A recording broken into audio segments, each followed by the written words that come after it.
Well, I have a new project for Halloween. Using Glam Stripes by Patons. I believe this is discontinued. This is the black color. You can look on Yarn Sub and find something similar. I chose this black and glittery yarn because this particular sock that I have, I've had it for years. I got two of them. Has a little bit of silver glitter in some of the argyle patterns. You could probably go to Target right now and get yourself a pair of socks. I don't know if they have any long ones, but you could do short gloves. What I did is I cut the toe off and then I put it on with the heel as my elbow. This goes on the top of my arms, and I've obviously been wearing these just like this for a couple years now. It's you know, just a little fingerless sleeve that I have used. I put on underneath of a t-shirt for, you know, like a Halloween kind of fun thing. So yeah, you just pull it all the way up over your arm. And because you cut the toe out, it you know, it stretches a little bit.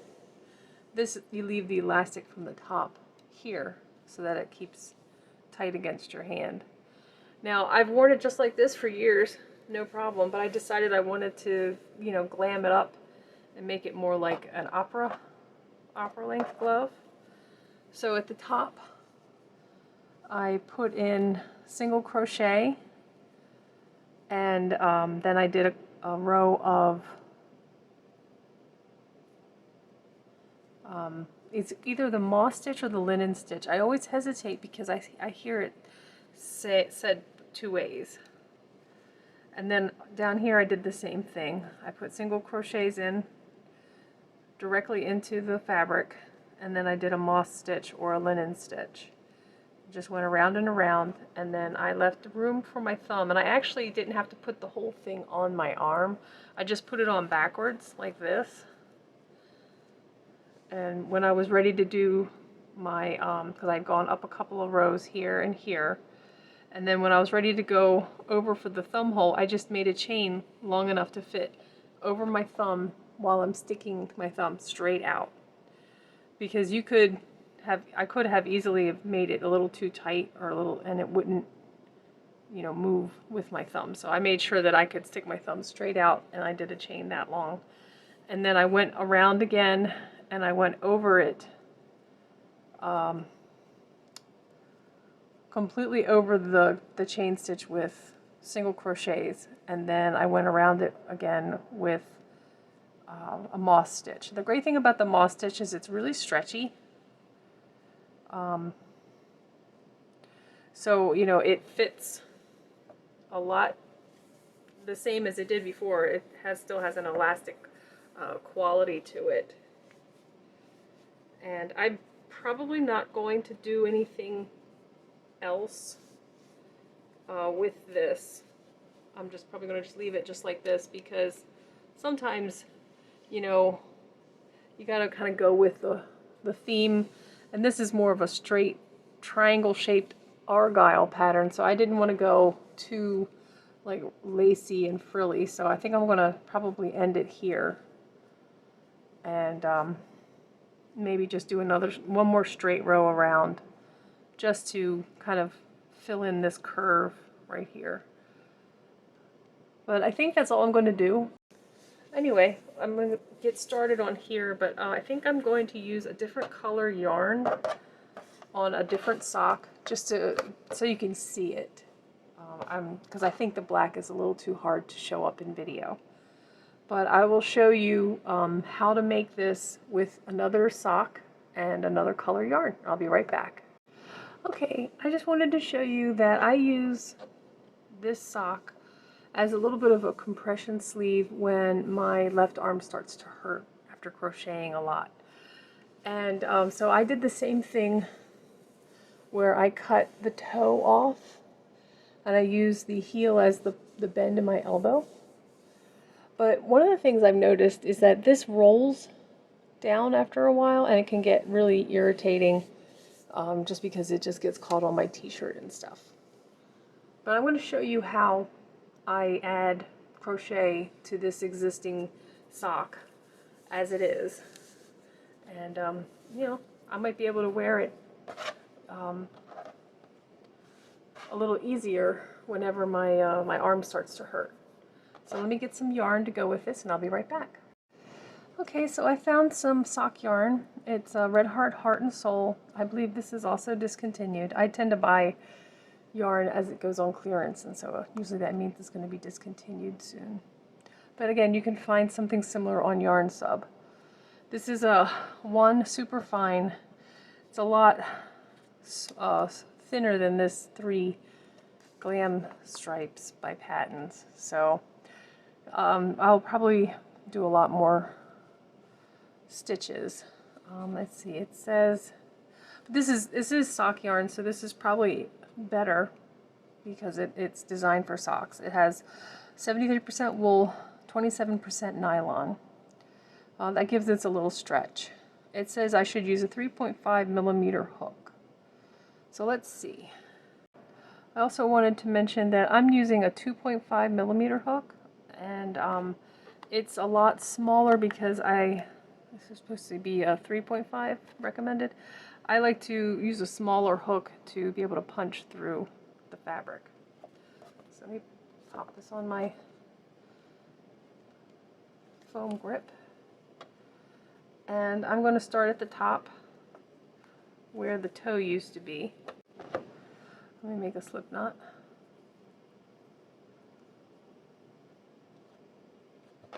Go ahead and punch it through. One thing that's kind of nice about some knit fabrics is that once it's unraveled to a certain point, it just stops unraveling and just rolls. So you don't have to worry about putting a zigzag hem on it or anything. That's one of the things that's nice about these knit socks.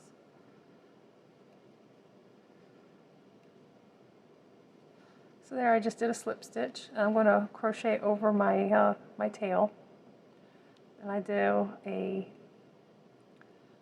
chain, and then poke it through, do a single crochet, chain,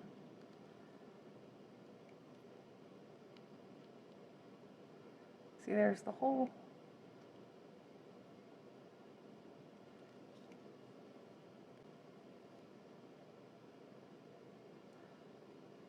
single crochet, and then a chain. So what I try to do is I try to go down the length of the throat of this crochet needle, crochet hook. From like, this is the curly edge, I kind of gauge it to about there, and then I go over the same amount from the last stitch. And then I just make a single crochet. What's great about this is I think this, using an older sock that I've already cut and washed a couple of times is actually making this a lot easier to crochet into.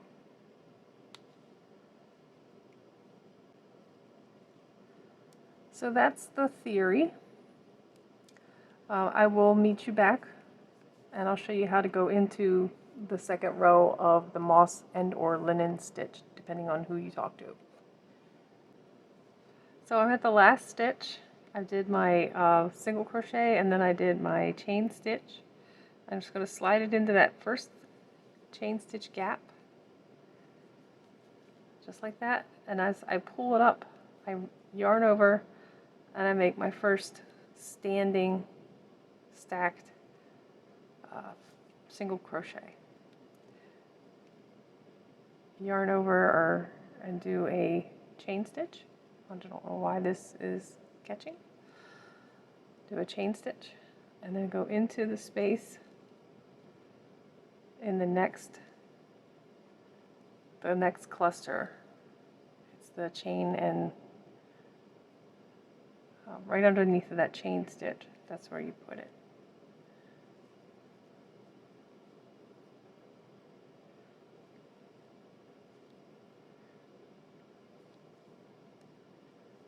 Chain, and go in that space. You don't actually go into the stitches. This is what makes it super stretchy as a stitch, no matter what yarn you use. But this has nylon in it, so it's going to be even more stretchy. So it's going to be very comfortable to wear.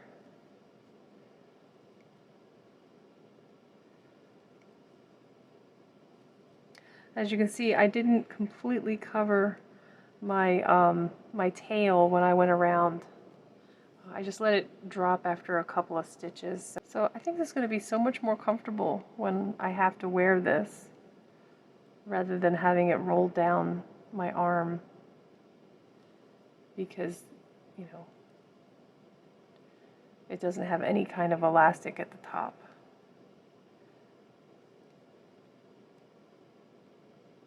So continue going around with just crocheting into your chain spaces. Just doing a single crochet into the chain space, and then doing a chain stitch to bridge to the next gap. Just like that. So I'll meet you back. So I'm at the end of the second row, and I did a single crochet and a chain.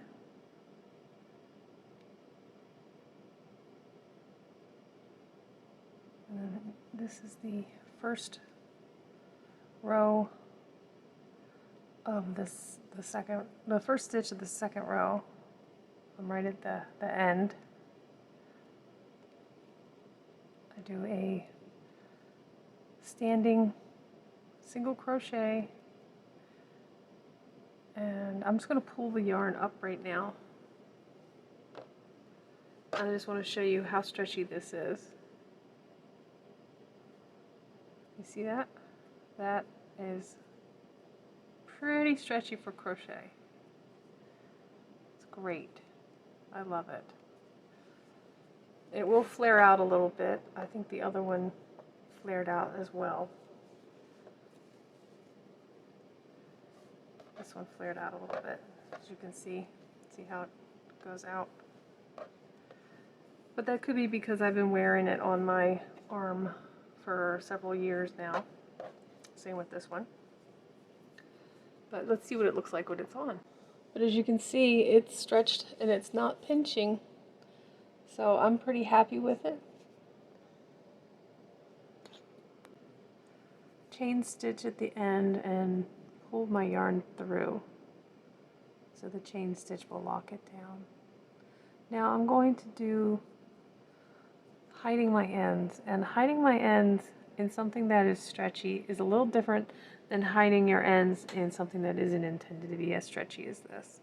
When you are intending things to stretch this way, you don't want to hide your yarn back and forth that way. So I'm going to hide it up and down. And that's not usually how we're taught to hide our ends. We're taught to go along the rows of stitches. But that's not good, because if it stretches, what it does is it keeps pulling your stitches, or your loose ends, you know, back and forth. And it starts to work them out. So like this guy, I stitched over. If I were to go back and back and back, this would just start to hang out. Even if I buried it, it would eventually start to work itself out. Trust me, I know this because I've done it with other projects and realized that, yeah, I made a mistake in the way I hid my ends. But you can go across one stitch and then go back down.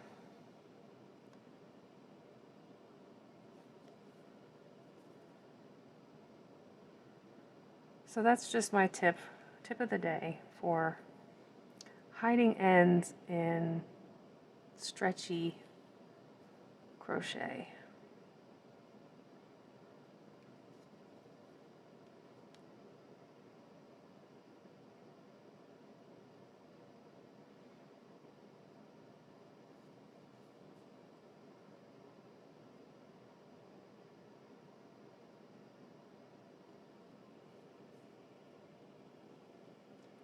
And I'm going to try to hide my ends facing downwards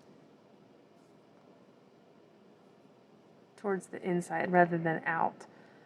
If I ended it there, it's a possibility that it would start to, you know, slowly come apart, and then the first thing that would happen would be the end would poke out the top of my armband.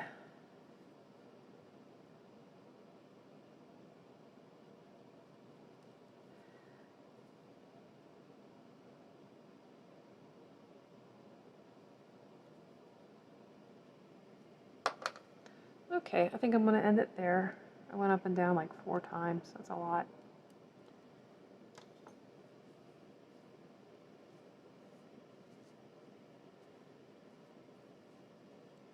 And you can make this band as wide as you want it to be. The wider you make it, the less likely it is to roll down. So you can, you know, wear it for a while, and if it feels like it's still rolling, you can just take it, add another row of crochet. And I made this little compression sock for the pain. It helps a little bit. Also, it's nice if you put a lotion on that's like a pain cream. You don't get it all over your clothes. You can just put the cream on and then put this over top of it. And it's a little bit nicer. But anyway, enough about my pain. This actually is very helpful, and I like the way it looks. Keeps it looking a little bit neater, and it definitely will stay up. I'm pretty sure it's not going to roll anymore. So if I were to just keep this functional, I would be done. But I would like to do a little decorative stitching here, and maybe put a little thumb hole on this side. So let me get that started for you. Okay, so you can start anywhere on here. It doesn't really matter. I have it folded so that I know this is where the elbow is. So that means this is where the thumb will end up being. That's the only thing you really need to worry about. And when you're going through the edge here, you're going through 2 layers of fabric. You don't have to go too deep, but you can still do your deep as the throat of your this little swoop where it goes and it gets thinner. You can make it just that big, that wide, and that deep. And you're going through elastic as well, so that's not going to be easy.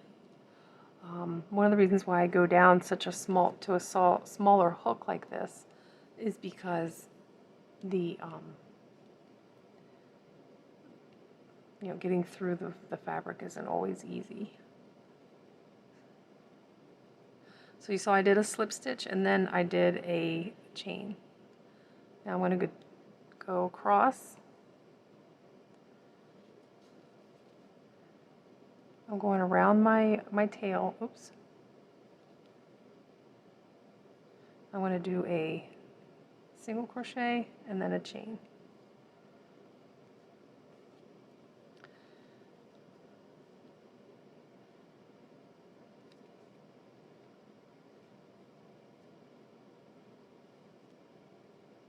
So sometimes it's not poking it through that's the most hard part. It's actually pulling it through. I'll meet you back. Okay, I just wanted to let you know that since I've done this stitch, I've used the very small hook to get through the fabric. That was a 2.5 millimeter. Now I'm going to move up to a 3.0.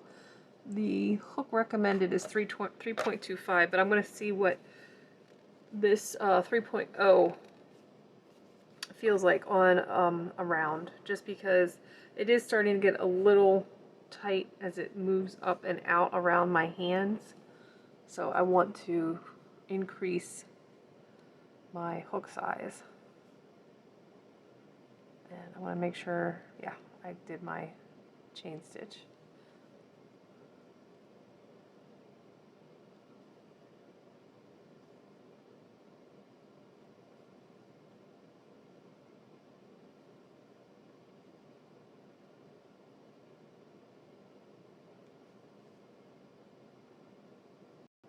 So I'll let you know when we get back around how I like it. So I've gone around a couple times, and it is starting to open up a little bit. I'm going to go up another hook size. I think I'm at 3.0. There's a 4.0.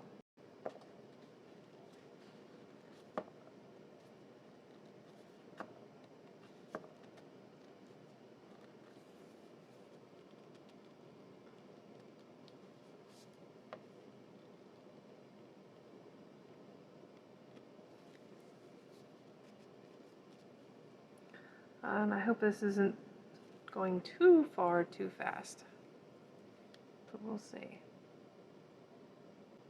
And because this is the moss stitch or the granite stitch or the linen stitch, there's so many names for this stitch, it is a little easier to go up a hook size like this, because you're not actually going into the stitch, you're going into the space between them.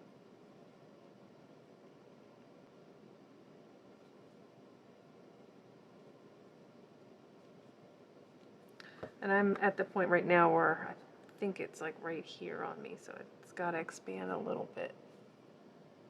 I'll meet you back. I'm back. I just wanted to show you the the thumb hole that I'm making. I tried it on until it got to the point where it was like right to here. And so what I do is when I'm trying it, after I've got it to the point where I know where I want it to be, I just did a chain stitch to the other side, and then I continued with the moss stitch around.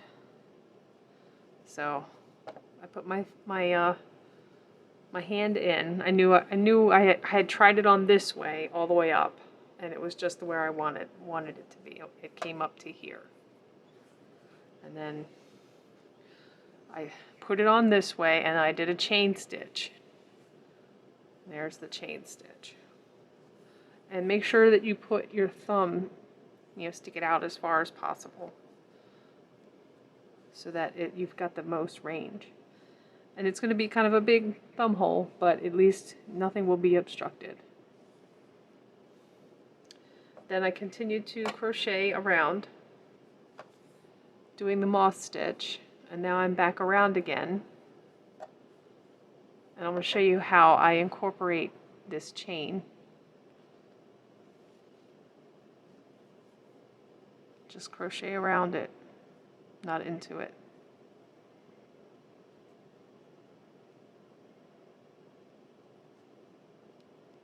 And I'm just doing single crochets.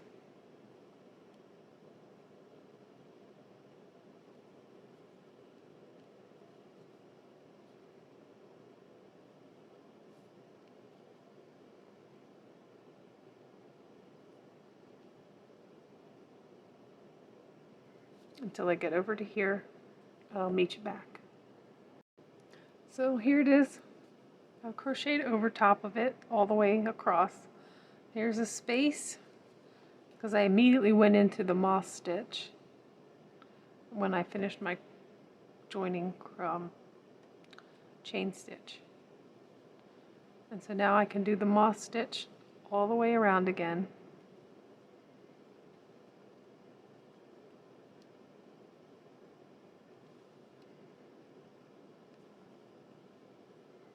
And I'll meet you back when we get all the way around until we get to the other side.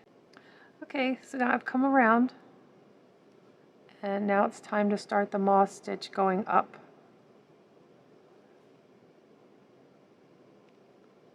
So you just skip every other stitch and go into the top of the stitch. Do a single crochet, chain, skip, go into the top of the stitch, single crochet, chain, and do that all the way across till you get to the other side. Okay, so this was the last stitch. I skipped this one. I'm going to put it right in that corner.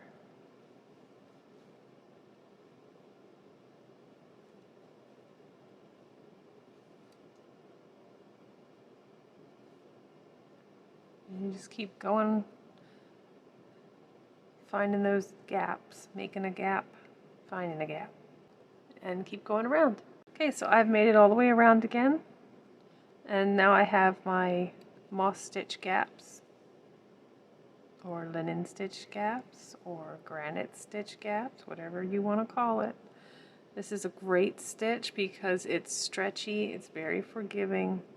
You can use it on all kinds of situations. If you can't see your stitches, this is the stitch for you. If you're having a hard time seeing where the hook's supposed to go, these little spaces are just a godsend. But look at that. Look how quickly that works up.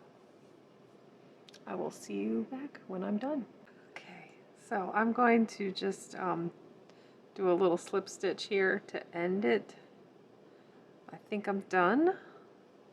I'm not going to cut the yarn yet. I'm going to try it on, see how it looks. I will let you know when I have it on. Okay, so I have it on, and I don't know if I'm going to go any further than this. I feel like it's enough. And there's definitely room for my thumb. This is not too tight. I don't feel like it's putting pressure on my hand at all, which is what I wanted. I wanted this part to be loose. This part is the pressure part, and then up here is not too tight. It's just right. So you're going to have to play with this, and if you want to make it go longer, or if you want to put some like maybe some lace stitches on the end here, some picots, scallops, you know, to make it fancy. If you got yourself a fancy glove, like I showed you earlier, I've got that Halloween glove and the Halloween yarn. But this is something that you can customize for yourself. This is just the basic bare bones that I'm actually making for medical purposes. But if you wanted to do something fancy, make it your own. But this is how I do it, and I hope that this is helpful for you, and it's a fun project. And I will show you my finished Halloween gloves. I call them opera length because they're really long gloves. Like this one, this is like a normal kind of like, you know, athletic sock. It's not really tall, but that one that I have for the Halloween opera, they're long. They're like knee highs. So I don't think I'm gonna have to do as much here as I did. I don't think I'm gonna have to do as much of a hand covering on that. I mean, I've already gone to the thumb, and I think I only had like that much crochet, whereas this one was different. I had to actually, you know, form the whole hand to cover the hand, because this was shorter. And this will be the same for all of my socks because that's the size of my foot. Actually, my foot's a little longer. But yeah, I'm really happy with this, and I hope that you try this project soon. Okay, so here is the Halloween opera glove, because the knee part is actually right about there now. So there's the top, got the little band with the I gotta sew my ends in, but here's the band around the arm, and then here's the part that goes over the fingers. I like that little bit of bling, because there's a little bit of bling right there. And all the little crossbones, they put silver in. So anyway, this is my Halloween opera glove. I don't think I'm going to do anything else to it. I like that clean look. You know, this is the highlight for me, is to see these cute little Halloween motifs. Let me know what you think, if you have any suggestions. I'm sure there's a lot of great Halloween socks that are on sale right now. Give it a try. I hope that you enjoy this, and Make sure that you make it your way, crochet your way today. Thanks for watching. Please like and subscribe.